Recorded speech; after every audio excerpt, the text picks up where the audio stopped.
ਸਤਿ ਸ਼੍ਰੀ ਅਕਾਲ। ਤੁਸੀਂ ਜੁੜੇ ਹੋਏ ਹੋ ਪੰਜਾਬੀ ਰੇਡੀਓ ਯੂਐਸਏ ਦੇ ਨਾਲ ਤੇ ਮੈਂ ਹਾਂ ਪ੍ਰਵੀਨ ਸ਼ਰਮਾ ਲੈ ਕੇ ਹਾਜ਼ਰ ਹਾਂ ਪੰਜਾਬੀ ਖਬਰਾਂ ਦੇ ਵਿੱਚ ਅੱਗੇ ਵੱਲਣ ਤੋਂ ਪਹਿਲਾਂ ਧੰਨਵਾਦ ਕਰਦੇ ਚਲੀਏ ਸਪਾਂਸਰਸ ਦਾ ਜਿਹੜੇ ਜ਼ਰੀਆ ਬਣਦੇ ਨੇ ਇਹਨਾਂ ਪ੍ਰੋਗਰਾਮਾਂ ਨੂੰ ਤੁਹਾਡੇ ਤੱਕ ਪਹੁੰਚਾਉਣ ਦੇ ਲਈ। ਖਾਲਸਾ ਇੰਸ਼ੋਰੈਂਸ ਏਜੰਸੀ ਵਾਲੇ ਜਿਨ੍ਹਾਂ ਤੋਂ ਤੁਸੀਂ ਹਰ ਤਰੀਕੇ ਦੀ ਇੰਸ਼ੋਰੈਂਸ ਲੈ ਸਕਦੇ ਹੋ। ਇੰਸ਼ੋਰੈਂਸ ਬਾਰੇ ਪਤਾ ਕਰਨ ਦੇ ਲਈ ਇਹਨਾਂ ਦਾ ਨੰਬਰ ਹੈ 468 272 2500। ਇਹ 1992 ਤੋਂ ਲਗਾਤਾਰ ਇੰਸ਼ੋਰੈਂਸ ਬਿਜ਼ਨਸ ਦੇ ਵਿੱਚ ਸ਼ਾਨਦਾਰ ਸੇਵਾਵਾਂ ਦੇ ਰਹੇ ਨੇ ਤੇ ਅਮਰੀਕਾ ਭਰ ਦੇ ਵਿੱਚ ਇੰਸ਼ੋਰੈਂਸ ਕਰਦੇ ਨੇ। ਓਬਾਮਾ ਕੇਅਰ, ਮੈਡੀਕੇਅਰ ਜਾਂ ਫਿਰ ਕਵਰਡ ਕੈਲੀਫੋਰਨੀਆ ਬਾਬਤ ਪਾਲਿਸੀ ਕਰਵਾਉਣ ਦੇ ਲਈ ਸਲਾਹ ਲੈਣ ਦੇ ਲਈ ਅੱਜ ਹੀ ਕਾਲ ਕਰੋ 468 272 2500 ਤੇ। ਟਰਕੀਅਨ ਇਮੀਗ੍ਰੇਸ਼ਨ ਲਾ ਫਰਮ ਵਾਲੇ ਜੇ ਟਰਕੀਅਨ ਟੋਨੀ ਟਰਕੀਅਨ ਦੇ ਨਾਲ ਤੁਸੀਂ ਯੂਐਸ ਇਮੀਗ੍ਰੇਸ਼ਨ ਬਾਬਤ ਕੋਈ ਵੀ ਸਲਾਹ ਕਰਨੀ ਹੈ, ਕੋਈ ਵੀ ਸਵਾਲ ਪੁੱਛਣਾ ਤੇ ਇਹਨਾਂ ਦਾ ਨੰਬਰ ਹੈ 415 909 0503। ਗੁਰਦੀਪ ਸਿੰਘ ਬਿਰਦੀ ਕਲੋਵਿਸ, ਮਨਦੀਪ ਸਿੰਘ, ਸੰਦੀਪ ਕੌਰ ਸੈਨ ਹੋਜੇ, ਗੁਰਪਾਲ ਸਿੰਘ ਸੈਕਰਾਮੈਂਟੋ, ਜਿੰਦ ਕੌਰ ਬੇਕਰਸਫੀਲਡ, ਕਮਲਜੀਤ ਸਿੰਘ ਮੱਖਣ ਦੌਲਤਪੁਰੀਆ ਸੈਂਟਰਲ ਵੈਲੀ ਤੇ ਜੱਸੀ ਗਿੱਲ ਪਲੰਬਿੰਗ ਵਾਲੇ ਬੇਕਰਸਫੀਲਡ ਤੋਂ। ਇਹਨਾਂ ਸਾਰੇ ਹੀ ਸਪਾਂਸਰਸ ਦਾ ਬਹੁਤ-ਬਹੁਤ ਧੰਨਵਾਦ। ਤੇ ਜੇਕਰ ਤੁਸੀਂ ਵੀ ਪੰਜਾਬੀ ਰੇਡੀਓ ਯੂਐਸਏ ਦੇ ਇਹਨਾਂ ਪ੍ਰੋਗਰਾਮਾਂ ਨੂੰ ਸਪਾਂਸਰ ਕਰਨਾ ਚਾਹੁੰਦੇ ਹੋ ਤਾਂ ਸਟੂਡੀਓ ਦਾ ਨੰਬਰ ਹੈ 468 272 5200। ਅੱਜ ਦਾ ਇਹ ਖਬਰ ਤੇ ਨਜ਼ਰ ਪ੍ਰੋਗਰਾਮ ਸਾਲ 2024 ਦੀ 8 ਸਤੰਬਰ ਦਾ ਪ੍ਰੋਗਰਾਮ ਹੈ ਤੇ ਦਿਨ ਅੱਜ ਐਤਵਾਰ ਹੈ। ਖਬਰਾਂ ਦੀ ਸ਼ੁਰੂਆਤ ਕਰਾਂਗੇ, ਗੱਲ ਕਰਾਂਗੇ, ਰੁਖ ਕਰਾਂਗੇ ਪੰਜਾਬ ਦੇ ਨਾਲ ਜੁੜੀਆਂ ਅਹਿਮ ਖਬਰਾਂ ਨੂੰ ਲੈ ਕੇ। ਪਰ ਉਸ ਤੋਂ ਪਹਿਲਾਂ ਸ਼ੁਰੂਆਤ ਕਰਦੇ ਹਾਂ ਇਸ ਵੇਲੇ ਦੀਆਂ ਵੱਡੀਆਂ ਕੌਮਾਂਤਰੀ ਖਬਰਾਂ ਤੋਂ। ਖਬਰ ਨਾਈਜੀਰੀਆ ਤੋਂ ਆ ਰਹੀ ਹੈ। ਨਾਈਜੀਰੀਆ ਦੇ ਵਿੱਚ ਇੱਕ ਇੰਧਨ ਟੈਂਕਰ ਦੀ ਇੱਕ ਟਰੱਕ ਦੇ ਨਾਲ ਟੱਕਰ ਹੋ ਗਈ ਹੈ ਤੇ ਉਸ ਤੋਂ ਬਾਅਦ ਜ਼ਬਰਦਸਤ ਧਮਾਕਾ ਹੋ ਗਿਆ, ਜਿਸ ਦੇ ਵਿੱਚ ਘੱਟੋ-ਘੱਟ 48 ਲੋਕਾਂ ਦੀ ਮੌਤ ਹੋ ਗਈ ਹੈ। ਦੇਸ਼ ਦੀ ਐਮਰਜੈਂਸੀ ਸੇਵਾ ਏਜੰਸੀ ਨੇ ਇਹ ਜਾਣਕਾਰੀ ਦਿੱਤੀ ਹੈ। Niger state emergency management agency ਦੇ ਡਾਇਰੈਕਟਰ ਜਨਰਲ ਅਬਦੁੱਲਾਹੀ ਬਾਬਾ ਅਰਬ ਨੇ ਕਿਹਾ ਕਿ ਬਾਲਣ ਵਾਲਾ ਟੈਂਕਰ ਉੱਤਰ ਮੱਧ ਨਾਈਜਰ ਰਾਜ ਦੇ ਅਗਾਈ ਖੇਤਰ ਦੇ ਵਿੱਚ ਪਸ਼ੂਆਂ ਨੂੰ ਵੀ ਲਿਜਾ ਰਿਹਾ ਸੀ। ਇੱਕ ਟਰੱਕ ਜਿਸ ਦੇ ਨਾਲ ਘੱਟੋ-ਘੱਟ 50 ਪਸ਼ੂ ਵੀ ਜਿੰਦਾ ਸੜ ਗਏ ਨੇ। ਉਹਨਾਂ ਨੇ ਦੱਸਿਆ ਕਿ ਹਾਦਸੇ ਵਾਲੀ ਥਾਂ ਤੇ ਬਚਾਅ ਕਾਰਜ ਕੀਤੇ ਜਾ ਰਹੇ ਨੇ। ਰੁਖ ਕਰਦੇ ਹਾਂ ਪਾਕਿਸਤਾਨ ਦਾ। ਜੇਲ੍ਹ ਦੇ ਵਿੱਚ ਬੰਦ ਪਾਕਿਸਤਾਨ ਦੇ ਸਾਬਕਾ ਪ੍ਰਧਾਨ ਮੰਤਰੀ ਇਮਰਾਨ ਖਾਨ ਦੀ ਪਾਰਟੀ ਪਾਕਿਸਤਾਨ ਤਹਿਰੀਕ ਇਨਸਾਫ ਨੇ ਐਤਵਾਰ ਨੂੰ ਤਾਕਤ ਦਾ ਪ੍ਰਦਰਸ਼ਨ ਕੀਤਾ ਅਤੇ ਆਪਣੇ ਨੇਤਾ ਦੀ ਤੁਰੰਤ ਰਿਹਾਈ ਦੀ ਮੰਗ ਕੀਤੀ। ਇਸ ਦੌਰਾਨ ਪੁਲਿਸ ਨੇ ਭੀੜ ਨੂੰ ਖਿੰਡਾਉਣ ਦੇ ਲਈ ਅਥਰੂ ਗੈਸ ਦੇ ਗੋਲੇ ਛੱਡੇ, ਜਿਸ ਦੇ ਨਾਲ ਪਾਰਟੀ ਦੇ ਵਰਕਰਾਂ ਨੇ ਸਰਕਾਰ ਦੀ ਤਿੱਖੀ ਆਲੋਚਨਾ ਕੀਤੀ ਹੈ। ਘਟਨਾ ਦੇ ਦੌਰਾਨ ਗੋਲੀਬਾਰੀ ਹੋਈ ਹੈ ਤੇ ਇਸ ਦੇ ਵਿੱਚ 7 ਲੋਕਾਂ ਦੀ ਮੌਤ ਹੋ ਗਈ ਹੈ। ਇਸਲਾਮਾਬਾਦ ਜ਼ਿਲ੍ਹਾ ਪ੍ਰਸ਼ਾਸਨ ਵੱਲੋਂ ਰੈਲੀ ਦੇ ਲਈ ਕੋਈ ਇਤਰਾਜ਼ ਨਹੀਂ ਸਰਟੀਫਿਕੇਟ ਜਾਰੀ ਕਰਨ ਤੋਂ ਬਾਅਦ ਇਹ ਰੈਲੀ ਉਪਨਗਰ ਦੇ ਵਿੱਚ ਸੰਗਜਾਨੀ ਕੈਟਲ ਮਾਰਕੀਟ ਦੇ ਨੇੜੇ ਇੱਕ ਮੈਦਾਨ ਦੇ ਵਿੱਚ ਹੋਈ ਸੀ। ਇਸ ਰੈਲੀ ਦੇ ਵਿੱਚ ਹਜ਼ਾਰਾਂ ਦੀ ਗਿਣਤੀ ਦੇ ਵਿੱਚ ਪੀਟੀਆਈ ਸਮਰਥਕਾਂ ਨੇ ਸ਼ਮੂਲੀਅਤ ਕੀਤੀ।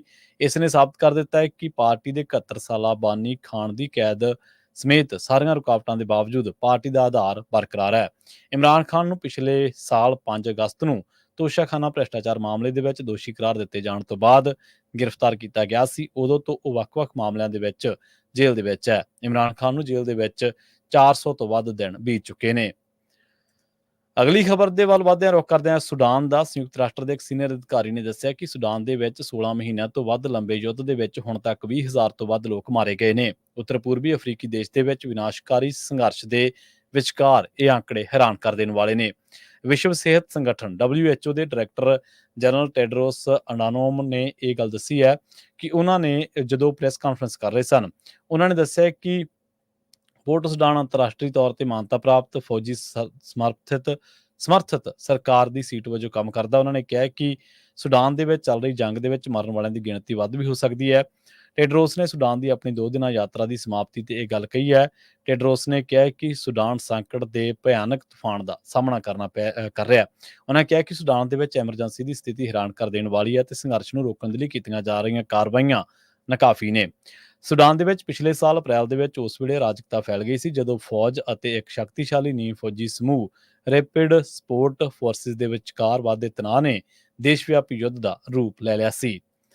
ਰੁਖ ਕਰਦੇ ਹਾਂ ਪੰਜਾਬ ਦੇ ਨਾਲ ਜੁੜੀਆਂ ਖਬਰਾਂ ਦਾ। ਪੰਜਾਬ ਸਰਕਾਰ ਨੇ ਚਾਲੂ ਵਿੱਤੀ ਸਾਲ ਦੇ ਲਈ ਆਪਣੀ ਕਰਜ਼ਾ ਹੱਦ ਦੇ ਵਿੱਚ 10,000 ਕਰੋੜ ਦੇ ਵਾਧੇ ਦੀ ਮੰਗ ਕੀਤੀ ਹੈ। ਕੇਂਦਰੀ ਵਿੱਤ ਮੰਤਰਾਲੇ ਨੂੰ ਭੇਜੇ ਗਏ ਪੱਤਰ ਦੇ ਵਿੱਚ 10,000 ਕਰੋੜ ਦੀ ਵਾਧੂ ਕਰਜ਼ਾ ਹੱਦ ਨੂੰ ਪ੍ਰਵਾਨਗੀ ਦੇਣ ਦੇ ਲਈ ਕਿਹਾ ਗਿਆ ਹੈ। ਵਿੱਤੀ ਸੰਕਟ ਦੇ ਨਾਲ ਜੂਝ ਰਹੀ ਪੰਜਾਬ ਸਰਕਾਰ ਨੇ ਪੱਤਰ ਦੇ ਵਿੱਚ ਆਪਣੇ ਖਰਚਿਆਂ ਦੀ ਪੂਰਤੀ ਦਾ ਹਵਾਲਾ ਦਿੱਤਾ ਹੈ। ਸੂਬਾ ਸਰਕਾਰ ਨੂੰ ਜਾਪਦਾ ਹੈ ਕਿ ਮੌਜੂਦਾ ਸਾਲਾਨਾ ਕਰਜ਼ਾ ਹੱਦ ਦੇ ਨਾਲ ਮੌਜੂਦਾ ਵਿੱਤੀ ਵਰ੍ਹੇ ਦੇ ਦੌਰਾਨ ਭਰਪਾਈ ਨਹੀਂ ਹੋਵੇਗੀ। ਪੰਜਾਬ ਸਰਕਾਰ ਹੋਰ ਕਰਜ਼ਾ ਚੁੱਕ ਕੇ ਆਪਣੇ ਖਰਚਿਆਂ ਦੀ ਪੂਰਤੀ ਕਰਨਾ ਚਾਹੁੰਦੀ ਹੈ। ਸਾਲ 2024-25 ਦੇ ਲਈ ਪੰਜਾਬ ਦੀ ਕਰਜ਼ਾ ਹੱਦ 30,464 ਕਰੋੜ ਰੁਪਏ ਹੈ, ਜਿਸ ਤੋਂ ਜੁਲਾਈ ਤੱਕ ਸਰਕਾਰ ਨੇ 13,000 ਤੋਂ ਵੱਧ ਕਰੋੜ ਦਾ ਕਰਜ਼ਾ ਚੁੱਕ ਲਿਆ। ਇਸ ਤੋਂ ਇਲਾਵਾ ਸਰਕਾਰ ਨੇ ਚਾਲੂ ਵਿੱਤੀ ਸਾਲ ਦੇ ਲਈ 10,000 ਕਰੋੜ ਦੀ ਕਰਜ਼ਾ ਹੱਦ ਦੀ ਲੋੜ ਮਹਿਸੂਸ ਕੀਤੀ ਹੈ। ਵਿੱਤੀ ਸਾਲ 2023-24 ਦੇ ਵਿੱਚ ਸੂਬਾ ਸਰਕਾਰ ਦੀ ਕਰਜ਼ਾ ਲੈਣ ਦੀ ਹੱਦ 45,730 ਕਰੋੜ ਰੁਪਏ ਸੀ। ਕੇਂਦਰ ਸਰਕਾਰ ਨੇ ਪਿਛਲੇ ਸਾਲ ਦੇ ਵਿੱਚ ਇੱਕ ਦਫਾ ਪੰਜਾਬ ਦੀ ਕਰਜ਼ਾ ਹੱਦ ਦੇ ਵਿੱਚ 2,387 ਕਰੋੜ ਰੁਪਏ ਦੀ ਕਟੌਤੀ ਕੀਤੀ ਸੀ। ਅਗਸਤ ਮਹੀਨੇ ਦੇ ਵਿੱਚ ਹੋਈ ਕੈਬਨਿਟ ਮੀਟਿੰਗ ਦੇ ਵਿੱਚ ਕੇਂਦਰੀ ਵਿੱਤ ਮੰਤਰਾਲੇ ਨੂੰ ਕਰਜ਼ਾ ਹੱਦ ਵਧਾਉਣ ਦੇ ਲਈ ਪੱਤਰ ਲਿਖੇ ਜਾਣ ਨੂੰ ਪ੍ਰਵਾਨਗੀ ਦੇ ਦਿੱਤੀ ਗਈ ਸੀ, ਜਿਸ ਤੋਂ ਬਾਅਦ ਸੂਬਾ ਸਰਕਾਰ ਨੇ ਇਹ ਪੱਤਰ ਵਿੱਤ ਮੰਤਰਾਲੇ ਨੂੰ ਭੇਜ ਦਿੱਤਾ ਹੈ। ਅਸਲ ਦੇ ਵਿੱਚ ਸੂਬਾ ਸਰਕਾਰ ਨੇ ਇਹ ਦਲੀਲ ਦਿੱਤੀ ਹੈ ਕਿ ਉਹਨਾਂ ਨੂੰ ਪਿਛਲੀਆਂ ਸਰਕਾਰਾਂ ਤੋਂ ਵਿਰਾਸਤ ਦੇ ਵਿੱਚ ਕਰਜ਼ਾ ਮਿਲਿਆ ਹੈ, ਜਿਸ ਨੂੰ ਵਾਪਸ ਕੀਤਾ ਜਾਣਾ ਚਾਹੀਦਾ ਹੈ। ਪੰਜਾਬ ਸਰਕਾਰ ਵੱਲੋਂ ਇਸ ਸਾਲ 69,867 ਕਰੋੜ ਰੁਪਏ ਦੀ ਰਕਮ ਅਦਾ ਕੀਤੀ ਜਾਣੀ ਹੈ ਤੇ 23,900 ਕਰੋੜ ਰੁਪਏ ਤਾਂ ਸਿਰਫ ਕਰਜ਼ਿਆਂ ਦੇ ਵਿਆਜ ਦੀ ਅਦਾਇਗੀ ਦੇ ਵਿੱਚ ਚਲੇ ਜਾਣੇ ਨੇ। ਪਿਛਲੇ ਕੁਝ ਦਿਨਾਂ ਤੋਂ ਪੰਜਾਬ ਸਰਕਾਰ ਨੇ ਪੰਜਾਬ ਦੇ ਵਿੱਤੀ ਸੰਕਟ ਦੇ ਮੱਦੇਨਜ਼ਰ ਸਖਤ ਫੈਸਲੇ ਵੀ ਕੀਤੇ ਨੇ, ਜਿਨ੍ਹਾਂ ਦੇ ਵਿੱਚ ਘਰੇਲੂ ਬਿਜਲੀ ਦੀ ₹2.5 ਪ੍ਰਤੀ ਯੂਨਿਟ ਸਬਸਿਡੀ ਦੀ ਵਾਪਸੀ, ਤੇਲ ਕੀਮਤਾਂ ਤੇ ਵੈਟ ਦੇ ਵਿੱਚ ਵਾਧਾ, ਜ਼ਮੀਨਾਂ ਦੇ ਸਰਕਾਰੀ ਭਾਅ ਦੇ ਵਿੱਚ ਵਾਧਾ, ਬੱਸ ਕਿਰਾਏ ਦੇ ਵਿੱਚ ਵਾਧਾ ਅਤੇ ਗ੍ਰੀਨ ਟੈਕਸ ਲਾਇਆ ਹੈ।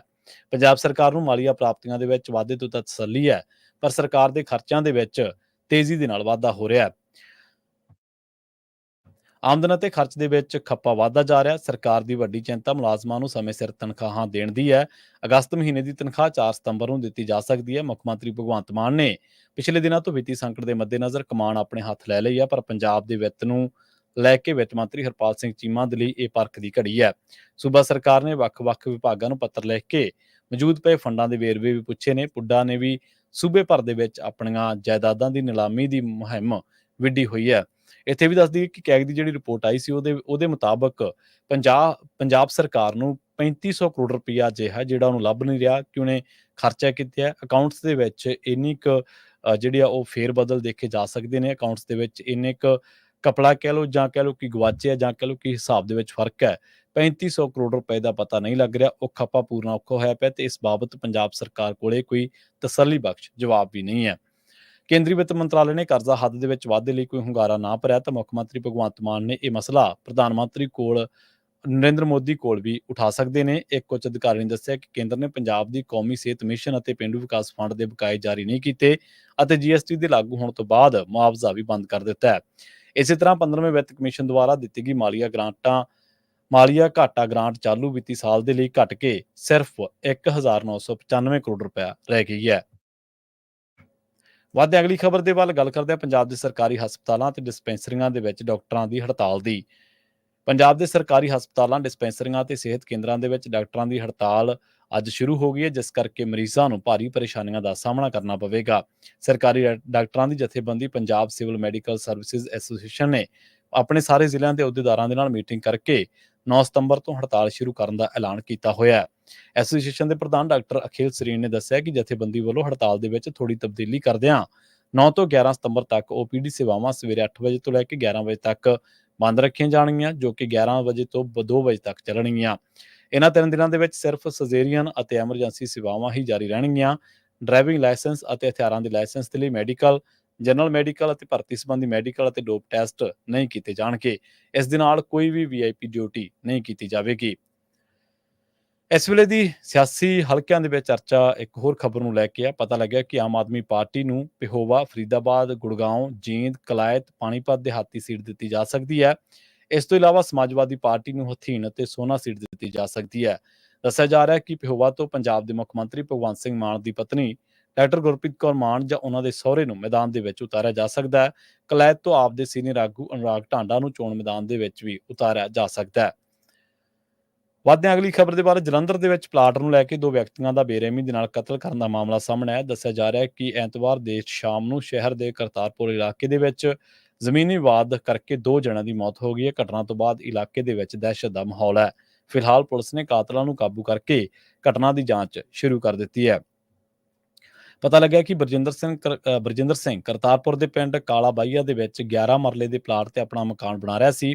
ਇਸੇ ਦੌਰਾਨ ਜੋਗਿੰਦਰ ਸਿੰਘ ਉੱਥੇ ਪਹੁੰਚਿਆ ਤੇ ਉਸੇ ਪਲਾਟ ਤੇ 1.5 ਮਰਲੇ ਦੇ ਪਲਾਟ ਤੇ ਆਪਣਾ ਹੱਕ ਜਤਾਉਣਾ ਸ਼ੁਰੂ ਕਰ ਦਿੱਤਾ, ਜਿਸ ਤੋਂ ਬਾਅਦ ਦੋਵਾਂ ਧਿਰਾਂ ਵਿਚਾਲੇ ਸਮਝੌਤਾ ਹੋ ਗਿਆ ਅਤੇ ਬਰਜਿੰਦਰ ਸਿੰਘ ਨੇ 1 ਮਰਲੇ ਦਾ ਪਲਾਟ ਛੱਡ ਦਿੱਤਾ। ਪਰ ਇਸ ਤੋਂ ਬਾਅਦ ਕੁਝ ਹੋਰ ਜੋਗਿੰਦਰ ਸਿੰਘ ਪੁੱਤਰ ਹਰੀ ਸਿੰਘ ਆਪਣੇ ਹੋਰ ਸਾਥੀਆਂ ਸਮੇਤ ਉੱਥੇ ਪਹੁੰਚਿਆ ਅਤੇ ਕੰਮ ਕਰਦੇ 2 ਮਜ਼ਦੂਰਾਂ ਤੇ ਹਮਲਾ ਕਰਕੇ ਉਹਨਾਂ ਦਾ ਕਤਲ ਕਰ ਦਿੱਤਾ। ਘਟਨਾ ਤੋਂ ਬਾਅਦ ਪੁਲਿਸ ਨੇ ਹਮਲਾਵਰਾਂ ਨੂੰ ਹਿਰਾਸਤ ਦੇ ਵਿੱਚ ਲੈ ਲਿਆ ਅਤੇ 8 ਲੋਕਾਂ ਦੇ ਖਿਲਾਫ ਕਤਲ ਅਤੇ ਇਰਾਦਾ ਕਤਲ ਦੀਆਂ ਧਾਰਾਵਾਂ ਦੇ ਤਹਿਤ ਮਾਮਲਾ ਦਰਜ ਕਰ ਲਿਆ ਗਿਆ। ਰੁੱਖ ਕਰਦੇ ਹਾਂ ਲੋਹੀਆਂ ਦਾ, ਜਿੱਥੇ ਇੰਗਲੈਂਡ ਤੋਂ ਇੱਕ ਬੇਹੱਦ ਮੰਦਭਾਗੀ ਖਬਰ ਸਾਹਮਣੇ ਆ ਰਹੀ ਹੈ, ਜਿੱਥੇ ਬੀਤੇ ਦਿਨੀ ਇੱਥੋਂ ਦੇ ਨੇੜਲੇ ਪਿੰਡ ਗਿੱਦੜਪਿੰਡੀ ਦੇ ਇੱਕ 20 ਸਾਲਾ ਨੌਜਵਾਨ ਗੁਰਬੰਸਦੀਪ ਸਿੰਘ ਦੀ ਮੌਤ ਹੋ ਗਈ ਹੈ। ਮ੍ਰਿਤਕ ਨੌਜਵਾਨ ਸਿਰਫ 1.5 ਮਹੀਨਾ ਪਹਿਲਾਂ ਹੀ ਆਪਣੇ ਸੁਨਹਿਰੀ ਭਵਿੱਖ ਦੇ ਲਈ ਇੰਗਲੈਂਡ ਪੁੱਜਾ ਸੀ। ਜਾਣਕਾਰੀ ਦੇ ਮੁਤਾਬਕ ਉਸ ਦੀ ਮੌਤ ਬ੍ਰੇਨ ਡੈਮੇਜ ਕਰਕੇ ਹੋਈ ਹੈ। ਗੁਰਬੰਸਦੀਪ ਸਿੰਘ ਦੇ ਪਿਤਾ ਸੁਖਦੇਵ ਸਿੰਘ ਨੇ ਦੱਸਿਆ ਕਿ ਉਹਨਾਂ ਦਾ ਪੁੱਤਰ 14 ਜੁਲਾਈ ਨੂੰ ਇੰਗਲੈਂਡ ਆਪਣੇ ਰਿਸ਼ਤੇਦਾਰਾਂ ਕੋਲ ਪੁੱਜਾ ਸੀ। ਉੱਥੇ ਕੁਝ ਦਿਨ ਰਹਿਣ ਤੋਂ ਬਾਅਦ ਉਹ ਇੰਗਲੈਂਡ ਦੇ ਸ਼ਹਿਰ ਬੈਕਹਮ ਦੇ ਵਿੱਚ ਚਲਾ ਗਿਆ ਸੀ, ਜਿੱਥੇ ਇੱਕ ਹਫ਼ਤਾ ਪਹਿਲਾਂ ਉਸ ਦਾ ਬ੍ਰੇਨ ਡੈਮੇਜ ਹੋ ਗਿਆ ਤੇ ਇਲਾਜ ਦੇ ਲਈ ਉਹਨੂੰ ਬੈਕਹਮ ਦੇ ਹਸਪਤਾਲ ਦੇ ਵਿੱਚ ਹੀ ਭਰਤੀ ਕਰਵਾਇਆ ਗਿਆ ਸੀ, ਪਰ ਡਾਕਟਰ ਉਸ ਨੂੰ ਬਚਾ ਨਾ ਸਕੇ ਅਤੇ ਇਲਾਜ ਦੇ ਦੌਰਾਨ ਉਸ ਦੀ ਮੌਤ ਹੋ ਗਈ। ਵੱਧ ਅਗਲੀ ਖਬਰ ਦੇ ਵੱਲ ਰੁਖ ਕਰਦੇ ਹਾਂ। ਪਠਾਨਕੋਟ ਦਾ ਸ਼ਾਹ ਕਲੋਨੀ ਦੇ ਵਿੱਚੋਂ 30 ਅਗਸਤ ਦੀ ਸ਼ਾਮ ਨੂੰ 2 ਕਰੋੜ ਦੀ ਫਰੌਤੀ ਦੀ ਮੰਗ ਦੇ ਲਈ 6 ਸਾਲਾ ਬੱਚੇ ਮਾਹਰ ਨੂੰ ਅਗਵਾ ਕਰਨ ਵਾਲੇ 2 ਮੁਲਜ਼ਮਾਂ ਨੂੰ ਪੁਲਿਸ ਨੇ ਗੋਆ ਤੋਂ ਗ੍ਰਿਫਤਾਰ ਕੀਤਾ ਹੈ। ਹਾਲਾਂਕਿ ਪੁਲਿਸ ਇਸ ਮਾਮਲੇ ਦੇ ਵਿੱਚ 2 ਹੋਰ ਮੁਲਜ਼ਮਾਂ ਅਵਤਾਰ ਸਿੰਘ ਅਤੇ ਸ਼ਮਸ਼ੇਰ ਸਿੰਘ ਨੂੰ ਪਹਿਲਾਂ ਹੀ ਗ੍ਰਿਫਤਾਰ ਕਰ ਚੁੱਕੀ ਹੈ ਅਤੇ ਬੱਚੇ ਨੂੰ ਸੁਰੱਖਿਅਤ ਬਰਾਮਦ ਕਰ ਚੁੱਕੀ ਹੈ। ਮੁਲਜ਼ਮਾਂ ਦੇ ਵਿੱਚ ਬੀਐਸਐਫ ਦਾ ਬਰਖਾਸਤ ਕਾਂਸਟੇਬਲ ਅਮਿਤ ਰਾਣਾ ਅਤੇ ਦੂਜਾ ਮੁਲਜ਼ਮ ਰਿਸ਼ਵ ਦੱਸਿਆ ਗਿਆ। ਐਸਐਸਪੀ ਨੇ ਦੱਸਿਆ ਕਿ ਘਟਨਾ ਤੋਂ ਬਾਅਦ ਇਹ ਦੋਵੇਂ ਮੁਲਜ਼ਮ ਜੰਗਲ ਦੇ ਵਿੱਚੋਂ ਹੁੰਦੇ ਹੋਏ ਹਾਈਵੇ ਪੁੱਜੇ ਅਤੇ ਉੱਥੋਂ ਉਹ ਬੱਸ ਰਾਹੀਂ ਚੰਬਾ ਪੁੱਜ ਗਏ। ਚੰਬਾ ਤੋਂ ਦੋਵਾਂ ਨੇ ਚੰਡੀਗੜ੍ਹ ਲਈ ਬੱਸ ਫੜੀ, ਫਿਰ ਦੋਵੇਂ 2 ਦਿਨ ਚੰਡੀਗੜ੍ਹ ਰੁਕੇ ਅਤੇ ਮਗਰੋਂ ਫਰਾਰ ਹੋ ਗਏ। ਦੋਨਾਂ ਨੇ ਆਨਲਾਈਨ ਲੈਣ ਦੇਣ ਦੇ ਲਈ ਆਪਣੀ ਨਵੀਂ UPI ਆਈਡੀ ਤਿਆਰ ਕੀਤੀ। ਇਸ ਮਗਰੋਂ ਦਿੱਲੀ ਤੋਂ ਗੋਆ ਪੁੱਜੇ। ਪੰਜਾਬ ਪੁਲਿਸ ਦੀ CID ਯੂਨਿਟ ਨੇ ਗੋਆ ਪੁਲਿਸ ਦੀ ਮਦਦ ਦੇ ਨਾਲ ਦੋਵਾਂ ਨੂੰ ਬੱਸ ਦੇ ਵਿੱਚੋਂ ਗ੍ਰਿਫਤਾਰ ਕਰ ਲਿਆ। ਢਿੱਲੋਂ ਨੇ ਦੱਸਿਆ ਕਿ ਮੁਲਜ਼ਮ ਰਿਸ਼ਵਤ ਦੇ ਕੋਲ ਦੁਬਈ ਦਾ ਵੀਜ਼ਾ ਸੀ, ਜੋ ਦਿੱਲੀ ਦੇ ਵਿੱਚ ਏਜੰਟ ਕੋਲ ਰੱਖਿਆ ਹੋਇਆ ਸੀ। ਉਹ ਦੁਬਈ ਭੱਜਣ ਦੀ ਤਾਕ ਦੇ ਵਿੱਚ ਸੀ। ਫਿਲਹਾਲ ਦੋਵੇਂ ਮੁਲਜ਼ਮ ਗੋਆ ਦੀ ਪੁਲਿਸ ਦੀ ਹਿਰਾਸਤ ਦੇ ਵਿੱਚ ਨੇ। ਪਠਾਨਕੋਟ ਪੁਲਿਸ ਨੂੰ ਦੋਵਾਂ ਨੂੰ ਟ੍ਰਾਂਜ਼ਿਟ ਰਿਮਾਂਡ ਤੇ ਪਠਾਨਕੋਟ ਪੁਲਿਸ ਲੈ ਕੇ ਆਵੇਗੀ। ਅਗਲੀ ਖਬਰ ਦੇ ਵੱਲ ਵਧਦੇ ਹਾਂ। ਰੁਖ ਕਰਦੇ ਹਾਂ ਰਾਜਸਥਾਨ ਦੇ ਉਦੈਪੁਰ ਇਲਾਕੇ ਦਾ, ਜਿੱਥੇ ਪਿਛਲੇ ਮਹੀਨੇ ਇੱਕ ਸਹਿਪਾਠੀ ਵੱਲੋਂ 15 ਸਾਲ ਦੇ ਇੱਕ ਨੌਜਵਾਨ ਬੱਚੇ ਦੀ ਹੱਤਿਆ ਕਰ ਦੇਣ ਦੇ ਮਾਮਲੇ ਨੇ ਦੇਸ਼ ਭਰ ਦੇ ਵਿੱਚ ਧਾਰਮਿਕ ਤਣਾਅ ਨੂੰ ਵਧਾ ਦਿੱਤਾ, ਜਿਸ ਦੇ ਨਾਲ ਇੱਕ ਪਰਿਵਾਰ ਸੋਗ ਦੇ ਵਿੱਚ ਡੁੱਬਿਆ ਹੋਇਆ ਤਾਂ ਦੂਜਾ ਅਪਰਾਧ ਦੇ ਵਿੱਚ ਗਰਸਿਆ ਹੋਇਆ ਹੈ। 16 ਅਗਸਤ ਨੂੰ ਇਹਨਾਂ ਨੂੰ ਪਤਾ ਲੱਗਿਆ ਕਿ ਉਸ ਦੇ 15 ਸਾਲਾਂ ਦੇ ਅਲੜ ਪੁੱਤਰ ਜ਼ਾਕਿਰ ਤੇ ਰਾਜਸਥਾਨ ਦੇ ਉਦੈਪੁਰ ਸਥਿਤ ਸਕੂਲ ਦੇ ਵਿੱਚ ਆਪਣੇ ਇੱਕ ਸਹਿਪਾਠੀ ਤੇ ਚਾਕੂ ਦੇ ਨਾਲ ਹਮਲਾ ਕਰਨ ਦਾ ਇਲਜ਼ਾਮ ਲਗਾਇਆ ਗਿਆ। ਜ਼ਾਕਿਰ ਨੇ ਕਥਿਤ ਤੌਰ ਤੇ ਆਪਣੇ ਬੈਗ ਦੇ ਵਿੱਚੋਂ ਚਾਕੂ ਕੱਢਿਆ ਸੀ ਅਤੇ ਹਿੰਦੂ ਲੜਕੇ ਦੇਵਰਾਜ ਤੇ ਹਮਲਾ ਕਰ ਦਿੱਤਾ, ਜਿਸ ਦੀ 3 ਦਿਨਾਂ ਬਾਅਦ ਮੌਤ ਹੋ ਗਈ। ਇਸ ਘਟਨਾ ਨੇ ਸੋਗ ਅਤੇ ਗੁੱਸੇ ਦੀ ਲਹਿਰ ਪੈਦਾ ਕਰ ਦਿੱਤੀ। ਨਾਲ ਹੀ ਸਕੂਲਾਂ ਦੇ ਵਿੱਚ ਹਿੰਸਾ ਦੇ ਨਾਲ ਨਜਿੱਠਣ ਦੇ ਤਰੀਕੇ ਬਾਰੇ ਵੀ ਚਰਚਾ ਸ਼ੁਰੂ ਹੋ ਗਈ। ਸੂਬਾ ਪੁਲਿਸ ਨੇ ਇਸ ਘਟਨਾ ਦੇ ਵਿੱਚ ਕਿਸੇ ਵੀ ਤਰ੍ਹਾਂ ਦਾ ਕੋਈ ਧਾਰਮਿਕ ਪਹਿਲੂ ਹੋਣ ਤੋਂ ਇਨਕਾਰ ਕੀਤਾ ਹੈ। ਜਾਂਚ ਅਧਿਕਾਰੀ ਨੇ ਦੱਸਿਆ ਕਿ ਵਿਦਿਆਰਥੀਆਂ ਦੇ ਵਿੱਚ ਕਾਪੀਆਂ ਨੂੰ ਲੈ ਕੇ ਬਹਿਸ ਹੋਈ ਸੀ, ਜੋ ਬਾਅਦ ਦੇ ਵਿੱਚ ਹਿੰਸਕ ਹੋ ਗਈ, ਪਰ ਇਸ ਘਟਨਾ ਨੇ ਧਾਰਮਿਕ ਹਿੰਸਾ ਦੀ ਲਹਿਰ ਪੈਦਾ ਕਰ ਦਿੱਤੀ। WhatsApp ਤੇ ਇਹ ਅਫਵਾਹ ਫੈਲ ਗਈ ਕਿ ਜ਼ਾਕਿਰ ਨਾਮਕ ਮੁਸਲਮਾਨ ਨੇ ਇੱਕ ਹਿੰਦੂ ਲੜਕੇ ਦੇ ਕਤਲ ਦੀ ਸਕੀਮ ਬਣਾਈ, ਜਿਸ ਕਰਕੇ ਉਦੈਪੁਰ ਦੇ ਵਿੱਚ ਵਿਰੋਧ ਪ੍ਰਦਰਸ਼ਨ ਸ਼ੁਰੂ ਹੋ ਗਏ। ਇਹਨਾਂ ਵਿਰੋਧ ਪ੍ਰਦਰਸ਼ਨਾਂ ਦੇ ਵਿੱਚ ਸੱਜੇ ਪੱਖੀ ਹਿੰਦੂ ਜਥੇਬੰਦੀਆਂ ਨੇ ਕਈ ਵਹੀਕਲਾਂ ਨੂੰ ਅੱਗ ਲਾ ਦਿੱਤੀ ਅਤੇ ਮੁਸਲਿਮ ਵਿਰੋਧੀ ਨਾਅਰੇ ਲਾਏ, ਜਿਸ ਕਰਕੇ ਕਰਫਿਊ ਲਾਉਣਾ ਪਿਆ ਅਤੇ ਇੰਟਰਨੈਟ ਬੰਦ ਕਰਨਾ ਪਿਆ। ਜਾਂਚ ਅਧਿਕਾਰੀ ਨੇ ਦੱਸਿਆ ਕਿ ਜ਼ਾਕਿਰ ਨੂੰ ਹਿਰਾਸਤ ਦੇ ਵਿੱਚ ਲੈ ਕੇ ਜੁਬਲਾਈਨ ਹੋਮ ਬਾਲ ਸੁਧਾਰ ਘਰ ਦੇ ਵਿੱਚ ਭੇਜ ਦਿੱਤਾ ਗਿਆ, ਜਦੋਂ ਕਿ ਉਸ ਦੇ ਪਿਤਾ ਨੂੰ ਕਤਲ ਦੇ ਲਈ ਉਕਸਾਉਣ ਦੇ ਦੋਸ਼ ਦੇ ਵਿੱਚ ਗ੍ਰਿਫਤਾਰ ਕੀਤਾ ਗਿਆ। ਅਗਲੇ ਹੀ ਦਿਨ ਭਾਰਤੀ ਜਨਤਾ ਪਾਰਟੀ ਸ਼ਾਸਿਤ ਸੂਬਿਆਂ ਦੇ ਵਿੱਚ ਇੱਕ ਪ੍ਰਚਲਿਤ ਪੈਟਰਨ ਦੀ ਪਾਲਣਾ ਕਰਦਿਆਂ ਬਲਡੋਜ਼ਰਾਂ ਨੇ ਹਿਨਾ ਦੇ ਕਿਰਾਏ ਦੇ ਘਰ ਨੂੰ ਢਾਹ ਦਿੱਤਾ, ਜਿਸ ਦੇ ਨਾਲ ਉਹ ਅਤੇ ਉਸ ਦੀਆਂ 4 ਧੀਆਂ ਬੇਘਰ ਹੋ ਗਈਆਂ। ਹਿਨਾ ਨੇ ਕਿਹਾ ਕਿ ਜੇਕਰ ਮੇਰੇ ਬੇਟੇ ਨੇ ਕੋਈ ਗੁਨਾਹ ਕੀਤਾ, ਮੇਰੇ ਪੁੱਤ ਨੇ ਕੋਈ ਗੁਨਾਹ ਕੀਤਾ, ਤਾਂ ਉਹ ਸਜ਼ਾ ਦਾ ਹੱਕਦਾਰ ਹੈ ਤੇ ਮੈਨੂੰ ਉਮੀਦ ਹੈ ਕਿ ਉਹ ਇੱਕ ਬਿਹਤਰ ਇਨਸਾਨ ਬਣਨਾ ਸਿੱਖੇਗਾ, ਪਰ ਉਸ ਦੇ ਪੂਰੇ ਪਰਿਵਾਰ ਨੂੰ ਸਜ਼ਾ ਕਿਉਂ ਦਿੱਤੀ ਗਈ ਹੈ। ਹਾਲਾਂਕਿ ਹੁਣ ਹਿੰਸਾ ਸ਼ਾਂਤ ਹੋ ਚੁੱਕੀ ਹੈ, ਪਰ ਉਹਦੇ ਪ੍ਰਵਾਸੀ ਇਸ ਗੱਲ ਤੋਂ ਸਦਮੇ ਦੇ ਵਿੱਚ ਨੇ ਕਿ ਕਿਵੇਂ ਇੱਕ ਮਾਮੂਲੀ ਲੜਾਈ ਜਿਹੜੀ ਕਿ ਕਾਪੀਆਂ ਤੋਂ ਸ਼ੁਰੂ ਹੋਈ ਸੀ, ਉਹ ਇੰਨੀ ਵੱਧ ਗਈ। ਕਈ ਲੋਕਾਂ ਨੂੰ ਡਰ ਹੈ ਕਿ ਉਹਨਾਂ ਦੇ ਹਿੰਦੂ ਮੁਸਲਿਮ ਇਲਾਕੇ ਨੂੰ ਧਾਰਮਿਕ ਲੀਹਾਂ ਤੇ ਤੋੜਿਆ ਜਾ ਰਿਹਾ ਹੈ। ਇਹਨਾਂ ਦੇ ਗਵਾਂਢੀ ਨੇ ਆਪਣਾ ਨਾਮ ਗੁਪਤ ਰੱਖਣ ਦੀ ਸ਼ਰਤ ਤੇ ਕਿਹਾ ਹੈ ਕਿ ਸਥਿਤੀ ਬਦਤਰ ਹੁੰਦੀ ਜਾ ਰਹੀ ਹੈ ਅਤੇ ਅਸੀਂ ਇਸ ਨੂੰ ਹੁਣ ਮਹਿਸੂਸ ਕਰਦੇ ਹਾਂ। ਦੇਵਰਾਜ ਦੇ ਪਰਿਵਾਰ ਦੇ ਲਈ ਆਪਣੇ ਪੁੱਤਰ ਨੂੰ ਗਵਾਉਣ ਦੇ ਦਰਦ ਅੱਗੇ ਬਾਕੀ ਸਭ ਕੁਝ ਫਿੱਕਾ ਪੈ ਗਿਆ। ਉਸ ਦੇ ਪਿਤਾ ਨੇ ਦੱਸਿਆ ਕਿ ਇਹ ਇੱਕ ਅਜਿਹੀ ਖਬਰ ਹੈ ਜਿਸ ਤੋਂ ਹਰ ਮਾਤਾ ਪਿਤਾ ਡਰਦੇ ਨੇ। ਕੁਵੈਤ ਦੇ ਵਿੱਚ ਮੋਚੀ ਦੇ ਤੌਰ ਤੇ ਕੰਮ ਕਰਨ ਵਾਲੇ ਇਸ ਵਿਅਕਤੀ ਨੂੰ ਇਸ ਘਟਨਾ ਬਾਰੇ ਉਦੋਂ ਪਤਾ ਲੱਗਿਆ ਜਦੋਂ ਆਪਣੇ ਘਰ ਤੋਂ ਹਜ਼ਾਰਾਂ ਮੀਲ ਦੂਰ ਸੀ। ਜਦੋਂ ਤੱਕ ਉਹ ਘਰ ਪਹੁੰਚਿਆ, ਉਸ ਦਾ ਪੁੱਤ ਬੇਹੋਸ਼ ਹੋ ਚੁੱਕਾ ਸੀ। ਉਹ ਆਪਣੇ ਪਿਤਾ ਨੂੰ ਦੇਖਣ ਜਾਂ ਉਹਨਾਂ ਦੇ ਨਾਲ ਗੱਲ ਕਰਨ ਦਾ ਮੌਕਾ ਨਹੀਂ ਹਾਸਲ ਕਰ ਸਕਿਆ ਤੇ ਉਸ ਦੀ ਮੌਤ ਹੋ ਗਈ। ਇਸ ਪਿਤਾ ਨੇ ਕਿਹਾ ਕਿ ਸਦਮੇ ਦੇ ਨਾਲ ਉਸ ਦੀ ਪਤਨੀ ਅਤੇ ਉਸ ਨੂੰ ਬਹੁਤ ਦੁੱਖ ਹੋਇਆ ਤੇ ਉਹਨਾਂ ਦੇ ਅੰਦਰ ਗੁੱਸੇ ਦੀ ਭਾਵਨਾ ਪੈਦਾ ਹੋ ਗਈ ਹੈ। ਉਹਨਾਂ ਨੇ ਕਿਹਾ ਕਿ ਉਹਨਾਂ ਦਾ ਘਰ ਢਾਹ ਦਿੱਤਾ, ਪਰ ਅਸੀਂ ਵੀ ਆਪਣਾ ਪੁੱਤਰ ਗਵਾ ਦਿੱਤਾ ਹੈ। ਘਰ ਤਾਂ ਦੁਬਾਰਾ ਬਣ ਸਕਦਾ, ਪਰ ਸਾਡਾ ਬੱਚਾ ਸ਼ਾਇਦ ਉਹ ਕਦੇ ਵਾਪਸ ਨਹੀਂ ਆਵੇਗਾ। ਇਹ ਘਟਨਾ ਭਾਰਤ ਅਤੇ ਰਾਜਸਥਾਨ ਦੇ ਵਿੱਚ ਸੱਤਾਧਾਰੀ ਭਾਜਪਾ ਦੇ ਲਈ ਰਾਜਨੀਤਿਕ ਰੂਪ ਦੇ ਨਾਲ ਨਾਸੂਰ ਬਣ ਗਈ ਹੈ, ਕਿਉਂਕਿ ਕੁਝ ਵਿਰੋਧੀ ਨੇਤਾਵਾਂ ਨੇ ਪਾਰਟੀ ਤੇ ਸਿਆਸੀ ਲਾਭ ਦੇ ਲਈ ਧਾਰਮਿਕ ਤਣਾਅ ਨੂੰ ਵਧਾਉਣ ਦਾ ਦੋਸ਼ ਲਾਇਆ। ਅਧਿਕਾਰੀਆਂ ਨੇ ਦਾਅਵਾ ਕੀਤਾ ਕਿ ਜਿਸ ਘਰ ਦੇ ਵਿੱਚ ਹਿਨਾ ਰਹਿੰਦੀ ਸੀ, ਉਸ ਨੂੰ ਇਸ ਲਈ ਢਾਹ ਦਿੱਤਾ ਗਿਆ ਕਿਉਂਕਿ ਇਹ ਗੈਰ ਕਾਨੂੰਨੀ ਤੌਰ ਤੇ ਜੰਗਲ ਦੀ ਜ਼ਮੀਨ ਤੇ ਬਣਾਇਆ ਗਿਆ ਸੀ। ਕਾਰਵਾਈ ਤੋਂ ਇੱਕ ਦਿਨ ਪਹਿਲਾਂ ਹਿਨਾ ਨੂੰ ਨੋਟਿਸ ਭੇਜਿਆ ਗਿਆ ਸੀ। ਵਧਦੇ ਹਾਂ ਅਗਲੀ ਖਬਰ ਦੇ ਵੱਲ। ਗੱਲ ਕਰਦੇ ਹਾਂ ਹਰਿਆਣਾ ਦੀ। ਹਰਿਆਣਾ ਦੇ ਵਿੱਚ ਕਾਂਗਰਸ ਪਾਰਟੀ ਨੇ ਵਿਧਾਨ ਸਭਾ ਚੋਣਾਂ ਦੇ ਲਈ ਉਮੀਦਵਾਰਾਂ ਦੀ ਦੂਜੀ ਸੂਚੀ ਜਾਰੀ ਕਰ ਦਿੱਤੀ ਹੈ। ਪਾਰਟੀ ਨੇ ਇਸ ਲਿਸਟ ਦੇ ਵਿੱਚ 9 ਉਮੀਦਵਾਰਾਂ ਦਾ ਐਲਾਨ ਕੀਤਾ ਹੈ। ਪਾਰਟੀ ਨੇ ਮੋਹਿਤ ਗਰੋਵਰ ਨੂੰ ਗੁੜਗਾਉਂ ਤੋਂ ਟਿਕਟ ਦਿੱਤੀ ਹੈ। ਗੱਲ ਕਰਦੇ ਹਾਂ ਬਜਰੰਗ ਪੂਨੀਆ ਦੀ। ਓਲੰਪੀਅਨ ਪਹਿਲਵਾਨ ਬਜਰੰਗ ਪੂਨੀਆ ਨੂੰ ਕਾਂਗਰਸ ਦੇ ਵਿੱਚ ਸ਼ਾਮਲ ਹੋਣ ਤੋਂ ਬਾਅਦ ਨਤੀਜੇ ਭੁਗਤਣ ਦੀ ਧਮਕੀ ਮਿਲੀ ਹੈ। ਪੁਲਿਸ ਨੇ ਇਹ ਦੱਸਿਆ ਕਿ ਇਹ ਧਮਕੀ ਇੱਕ WhatsApp ਮੈਸੇਜ ਦੇ ਰਾਹੀਂ ਦਿੱਤੀ ਗਈ ਹੈ। ਪੂਨੀਆ ਨੇ ਇਸ ਸੰਬੰਧੀ ਸੋਨੀਪਤ ਦੇ ਬਹਾਲਗੜ੍ਹ ਥਾਣੇ ਦੇ ਵਿੱਚ ਸ਼ਿਕਾਇਤ ਦਰਜ ਕਰਵਾਈ ਹੈ। ਪੁਲਿਸ ਦੇ ਇੱਕ ਅਧਿਕਾਰੀ ਨੇ ਦੱਸਿਆ ਕਿ ਮਾਮਲੇ ਦੀ ਜਾਂਚ ਕੀਤੀ ਜਾ ਰਹੀ ਹੈ। ਓਲੰਪੀਅਨ ਪੂਨੀਆ ਤੇ ਵਿਨੇਸ਼ ਫੋਗਾਟ ਲੰਘੇ ਸ਼ੁੱਕਰਵਾਰ ਨੂੰ ਕਾਂਗਰਸ ਦੇ ਵਿੱਚ ਸ਼ਾਮਲ ਹੋ ਗਏ ਸਨ। ਪੂਨੀਆ ਨੂੰ ਕਾਂਗਰਸ ਛੱਡਣ ਜਾਂ ਫਿਰ ਨਤੀਜੇ ਭੁਗਤਣ ਦੇ ਲਈ ਤਿਆਰ ਰਹਿਣ ਦੀ ਧਮਕੀ ਦਾ ਸੁਨੇਹਾ ਮਿਲਣ ਸੰਬੰਧੀ ਕੁਝ ਰਿਪੋਰਟਾਂ ਬਾਰੇ ਪੁੱਛਣ ਤੇ ਇੱਥੋਂ ਪੁਲਿਸ ਨੇ ਦੱਸਿਆ ਕਿ ਮਾਮਲੇ ਦੀ ਜਾਂਚ ਕੀਤੀ ਜਾ ਰਹੀ ਹੈ। ਰੁਖ ਕਰਦੇ ਹਾਂ ਸੁਪਰੀਮ ਕੋਰਟ ਦਾ। ਸੁਪਰੀਮ ਕੋਰਟ ਵੱਲੋਂ ਕੋਲਕਾਤਾ ਦੇ ਆਰਜੀ ਘਰ ਮੈਡੀਕਲ ਕਾਲਜ ਅਤੇ ਹਸਪਤਾਲ ਦੇ ਵਿੱਚ ਇੱਕ ਡਾਕਟਰ ਦੇ ਨਾਲ ਕਥਿਤ ਜਬਰ ਜਨਾਹ ਅਤੇ ਉਸ ਦੀ ਮੌਤ ਦੇ ਨਾਲ ਜੁੜੇ ਮਾਮਲੇ ਦੀ ਸੁਣਵਾਈ ਅੱਜ ਕੀਤੀ ਜਾਣੀ ਹੈ। ਸਿਖਰੀ ਅਦਾਲਤ ਦੀ ਵੈਬਸਾਈਟ ਤੇ ਅਪਲੋਡ ਕੀਤੀ ਗਈ ਕਾਰਜਸੂਚੀ ਦੇ ਮੁਤਾਬਕ ਚੀਫ ਜਸਟਿਸ ਡੀ.ਵਾਈ ਚੰਦਰਚੂੜ ਅਤੇ ਜਸਟਿਸ ਜੇ.ਬੀ ਪਾਰਦੀਵਾਲਾ ਅਤੇ ਜਸਟਿਸ ਮਨੋਜ ਮਿਸ਼ਰਾ ਦਾ ਬੈਂਚ ਮਾਮਲੇ ਤੇ 9 ਸਤੰਬਰ ਨੂੰ ਸੁਣਵਾਈ ਕਰੇਗਾ। ਸੁਪਰੀਮ ਕੋਰਟ ਖੁਦ ਨੋਟਿਸ ਲੈਂਦਿਆਂ ਇਹ ਮਾਮਲੇ ਦੀ ਸੁਣਵਾਈ ਕਰ ਰਿਹਾ ਹੈ। ਕੇਂਦਰ ਸਰਕਾਰ ਨੇ ਹਾਲ ਹੀ ਦੇ ਵਿੱਚ ਸੁਪਰੀਮ ਕੋਰਟ ਦੇ ਵਿੱਚ ਇੱਕ ਅਰਜ਼ੀ ਦਾਇਰ ਕਰਕੇ ਦੋਸ਼ ਲਾਇਆ ਸੀ ਕਿ ਹਸਪਤਾਲ ਦੀ ਸੁਰੱਖਿਆ ਦੇ ਲਈ ਤੈਨਾਤ CISF ਨੂੰ ਸਾਜੋ ਸਮਾਨ ਸੰਬੰਧੀ ਸਹਾਇਤਾ ਦੇਣ ਦੇ ਵਿੱਚ ਪੱਛਮੀ ਬੰਗਾਲ ਦੀ ਸਰਕਾਰ ਨਾ ਮਾਫੀਯੋਗ ਸਹਿਯੋਗ ਕਰ ਰਹੀ ਹੈ। ਆਪਣੀ ਅਰਜ਼ੀ ਦੇ ਵਿੱਚ ਕੇਂਦਰੀ ਗ੍ਰਹਿ ਮੰਤਰਾਲੇ ਨੇ ਤ੍ਰਿਣਮੂਲ ਕਾਂਗਰਸ ਸਰਕਾਰ ਦੇ ਕਥਿਤ ਇਸ ਅਸਹਿਯੋਗ ਨੂੰ ਵਿਵਾਦਗ੍ਰਸਤ ਖਾਮੀ ਦਾ ਲੱਛਣ ਦੱਸਿਆ ਅਤੇ ਸੂਬਾ ਅਥਾਰਟੀਜ਼ ਨੂੰ CISF ਦਾ ਪੂਰਾ ਸਹਿਯੋਗ ਨਾ ਦੇਣ ਦਾ ਨਿਰਦੇਸ਼ ਵੀ ਦਿੱਤਾ ਅਤੇ ਉਹਨਾਂ ਨੂੰ ਕਿਹਾ ਕਿ ਸਹਿਯੋਗ ਤੁਸੀਂ ਜ਼ਰੂਰ ਕਰੋ। ਇਸ ਤੇ ਜਦੋਂ ਸੁਣਵਾਈ ਹੋਊਗੀ ਤਾਂ ਉਸ ਤੋਂ ਬਾਅਦ ਕੋਲਕਾਤਾ ਦੇ ਵਿੱਚ ਇਹਦੇ ਨਾਲ ਕਈ ਹੋਰ ਥਾਵਾਂ ਤੇ ਵੀ ਇਸ ਮਾਮਲੇ ਨੂੰ ਲੈ ਕੇ ਲੋਕਾਂ ਦੇ ਵਿੱਚ ਗੁੱਸੇ ਦੀ ਲਹਿਰ ਹੈ ਅਤੇ ਲੋਕਾਂ ਦੇ ਵਿੱਚ ਪੱਛਮੀ ਬੰਗਾਲ ਸਮੇਤ ਕਈ ਹੋਰ ਦੇਸ਼ ਦੇ ਹਿੱਸਿਆਂ ਦੇ ਵਿੱਚ ਇਸ ਘਟਨਾ ਦੇ ਵਿਰੋਧ ਦੇ ਵਿੱਚ ਖਾਸੇ ਰੋਸ ਮੁਜ਼ਾਹਰੇ ਹੋਏ ਸਨ। ਰੁਖ ਕਰਦੇ ਹਿਮਾਚਲ ਪ੍ਰਦੇਸ਼ ਦਾ। ਹਿਮਾਚਲ ਪ੍ਰਦੇਸ਼ ਦੇ ਵਿੱਚ ਇਸ ਸਾਲ ਜਨਵਰੀ ਤੋਂ ਜੁਲਾਈ ਦੇ ਅੰਤ ਤੱਕ ਸੜਕ ਹਾਦਸਿਆਂ ਦੇ ਵਿੱਚ ਕਰੀਬ 403 ਲੋਕਾਂ ਦੀ ਜਾਨ ਜਾ ਚੁੱਕੀ ਹੈ। ਇਸ ਤੋਂ ਇਲਾਵਾ ਸੈਂਕੜੇ ਲੋਕਾਂ ਨੂੰ ਗੰਭੀਰ ਸੱਟਾਂ ਲੱਗੀਆਂ ਨੇ। ਪੁਲਿਸ ਵਿਭਾਗ ਵੱਲੋਂ ਸੜਕ ਹਾਦਸਿਆਂ ਦੀ ਜਾਂਚ ਦੇ ਵਿੱਚ ਮੁੱਢਲਾ ਕਾਰਨ ਮਨੁੱਖੀ ਗਲਤੀ ਨੂੰ ਮੰਨਿਆ ਗਿਆ ਹੈ। ਇਸ ਦੇ ਮੁੱਖ ਕਾਰਨ ਤੇਜ਼ ਰਫ਼ਤਾਰ, ਗਲਤ ਓਵਰਟੇਕਿੰਗ ਅਤੇ ਲਾਪਰਵਾਹੀ ਦੇ ਨਾਲ ਡਰਾਈਵਿੰਗ ਨੇ। ਸ਼ਿਮਲਾ ਜ਼ਿਲ੍ਹੇ ਦੇ ਵਿੱਚ ਇਸ ਸਮੇਂ ਸੜਕ ਹਾਦਸਿਆਂ ਦੇ ਵਿੱਚ ਸਭ ਤੋਂ ਵੱਧ 60 ਲੋਕਾਂ ਦੀ ਜਾਨ ਜਾ ਚੁੱਕੀ ਹੈ। ਜ਼ਿਲ੍ਹਾ ਮੰਡੀ ਦੇ ਵਿੱਚ ਸੜਕ ਹਾਦਸਿਆਂ ਦੇ ਵਿੱਚ 58 ਲੋਕਾਂ ਦੀ ਮੌਤ ਹੋ ਚੁੱਕੀ ਹੈ।